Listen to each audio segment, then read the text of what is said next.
تبدأ قصة الفيلم بكاهن في اليابان، وبنعرف إن الكاهن ده كان رايح زيارة لأمريكا، وكان وقتها مجهز شنطه وواخد معاه كلب عشان يديه هدية للناس اللي هيروح لهم. وهنا الكاهن كان مجهز كل حاجة وخلى الكلب جوه قفص وشحنه على قطر بضايع، أما هو فراح ركب قطر الركاب. بس هنا للأسف القفص بتاع الكلب وقع من عامل المحطة قبل ما يوصل للقطر، وساعتها العامل ما خدش باله ومشي وسابه. وكان الكلب وقتها بيحاول إنه يخرج من القفص اللي هو فيه، ونجح في الآخر إنه يفتحه ويخرج منه. بعد كده بنشوف أستاذ جامعي اسمه ويلسون، وكان وقتها في شغله ورجع في القطر، وأول لما نزل لقى بالصدفة الكلب ده قصاده، فشاله وراح يوديه لعامل المحطة عشان يدوروا على صاحب الكلب. وهنا عامل المحطة قال لويلسون إن مفيش أي بلاغات جات ليه خالص عن اختفاء الكلب، وطلب منه يخلي الكلب معاه، ولو حد سأل عليه هيبلغه على طول عشان يجيبه. وويلسون ما كانش قدامه حل تاني إلا إن هو ياخد الكلب معاه، وفعلا أول لما روح البيت خلاه في أوضة تحت عشان مراته ما تشوفهوش. بعد كده طلع عشان يستريح شوية، بس فجأة الكلب خرج من الأوضة وطلع لويلسون. وأول لما مراته شافته اتخضت وبدأت إنها تصرخ، وفضلت تتخانق مع ويلسون لأنه جاب كلب البيت، وهي أصلا كانت بتتصرف كده لأنهم كان عندهم كلب قبل كده والكلب ده مات، وحزنوا عليه جدا وقرروا وقتها ان هم مش هيربوا كلاب تاني. بعد كده ويلسون فضل يعتذر منها وحكى ليها انه لقى الكلب ده في المحطه، واداها وعد انه هيرجعه اول لما يوصل لصاحبه، وانه كمان مش هيطول عندهم. وهنا كيت بتطلب من ويلسون انه ما يدخلش الكلب البيت، فوافق ويلسون وخد الكلب وخلاه في اوضه جنب البيت، وكانت الاوضه دي بتاعت كلبهم القديم. وفي اليوم التاني بتشوف اندي بنت ويلسون الكلب وتعلقت بيه جدا، وطلبت من ويلسون ان هم يخلوه عندهم. فويلسون رد عليها وقال لها انه ما عندوش اي مشاكل بالنسبه للكلب، ووضح لها ان المشكله عند مامتها. واثناء وهما بيتكلموا اتفاجئوا بكيت داخله عليهم، وكانت وقتها طبعت شويه منشورات وعليهم صوره الكلب وارقامهم، وطلبت من ويلسون ان هو يوزع المنشورات دي عشان صاحب الكلب يلاقيه بسرعه. وفعلا خد ويلسون الكلب وبدا يدور على اي حد يخليه عنده الفتره دي عشان ما يتعلقش بيه، وراح لملجأ خاص بالكلاب. بس هنا صاحب الملجأ قال لي ان كل الاماكن محجوزه ومفيش مكان فاضي. بعد كده اتحرك وراح لواحده صاحبته وهي كان عندها محل كتب، وطلب منها برضه انها تخلي الكلب عندها الفتره دي. بس هنا صاحبته اتأسفت ليه عشان كان معاها قطه وما كانش ينفع الاتنين يبقوا مع بعض. ووقتها ويلسون لزق عندها منشور خاص بالكلب وشكرها ومشي على طول. بعد كده راح ويلسون لمحطة القطر، وكان في صديق ليه وقتها موجود هناك وعنده عربية مشروبات، وبرضه طلب منه انه هو يخلي الكلب عنده، بس برضه رفض وقال لي ان هو ما عندوش مكان فاضي. وهنا ويلسون رجع تاني لعامل المحطة وسأله اذا كان في حد سأل عن الكلب ولا لا، بس عامل المحطة قال لي مفيش حد سأل عنه. فاداله ويلسون منشور يخليه عنده وسابه ومشي عشان يشوف هيعمل ايه في قصة الكلب. ويتحرك بعدها لواحد صاحبه من اليابان اسمه كين،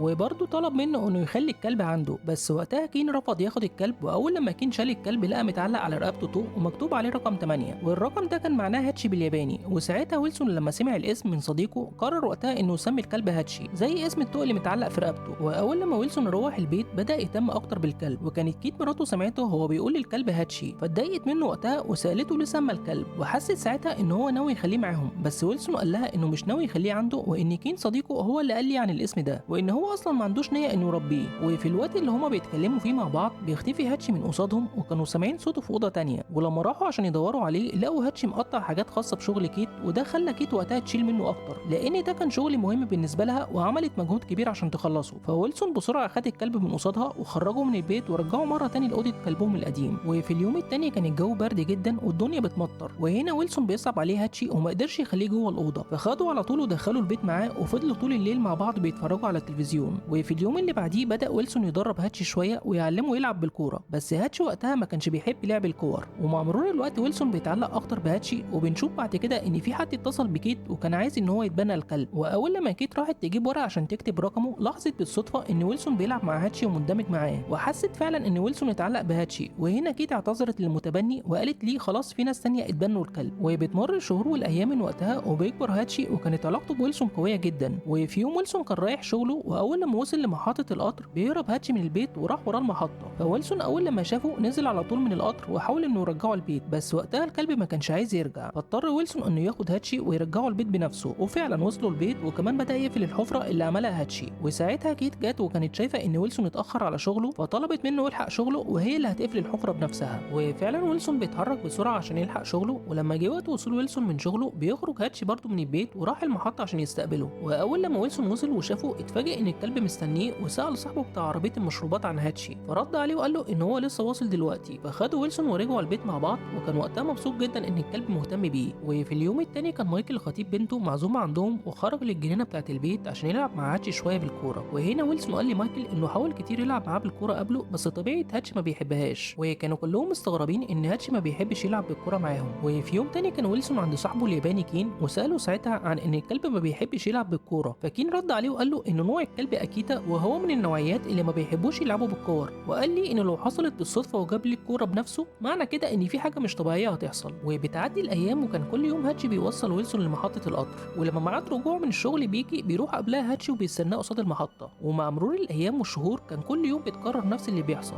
وكان هاتشي بيوصله الصبح ويرجع يستقبله وهو راجع من الشغل. وحتى يوم جواز بنته كان هاتشي حضوره أساسي في الفرح. وبيجي يوم من الأيام كان ويلسون رايح شغله كالعادة، ووقتها حصل حاجة غريبة مش مفهومة، وساعتها هاتشي ما كانش عايز يروح معاه المرة دي المحطة، وكانت أول مرة تحصل. وفضل ويلسون يحاول معاه يروحوا سوا، بس هاتشي ما كانش برضه عايز يتحرك. وهنا ويلسون اضطر إنه يمشي ويسيبه عشان ما يتأخرش عن شغله. لكن في الوقت ده هاتشي دخل أوضته وخد الكرة بتاعته وراح بسرعة ورا ويلسون. ولما وصل ويلسون للمحطة اتفاجئ بوجود هاتشي وبيجري وراه، ولقاه ماسك في بقه كورة، فخدها منه ويلسون وبدأ يلعب معاه قصاد المحطة. وكان وقتها فرحان جدا بيه لأن دي أول مرة هاتشي يلعب معاه بالكورة. بس هنا للأسف ويلسون ما كانش فاكر كلام صاحبه كين لما قال له إن الكلب لو جاب لي الكورة معنى كده إن في حاجة غريبة هتحصل. وأول لما ويلسون خلص لعب مع هاتشي مشي بسرعة عشان يلحق القطر اللي هيوصله. وهنا هاتشي ساعتها فضل ينبح عليه وما كانش عايزه يروح، لكن ويلسون ما اهتمش لأنه ما كانش عارف الكلب عايز ايه بالظبط. وركب على طول ويلسون القطر عشان يلحق الشغل بتاعه. وأول لما وصل الجامعة كان واقف وقتها وبيشرح للطلاب، لكن فجأة بتيجي ليه أزمة قلبية وهو بيشرح ووقع على الأرض ومات فورا. ومن ناحية تانية بنشوف وقت رجوع ويلسون من الشغل بيروح هاتشي كالعادة وكان مستنيه قصاد المحطة، بس المرة دي الوقت اتأخر وفضل برضه هاتشي واقف وما تعبش من وقفته. وأول لما الدنيا ليلت راح ليه مايكل جوز بنته عشان ياخده معاه ويروحوا. وفي اليوم التاني كلهم كانوا خرجوا عشان يودعوا ويلسون ويحضروا جنازته. وأول لما جه ميعاد رجوع ويلسون من الشغل راح هاتشي كالعادة المحطة وفضل واقف هناك لغاية ميعاد آخر قطر،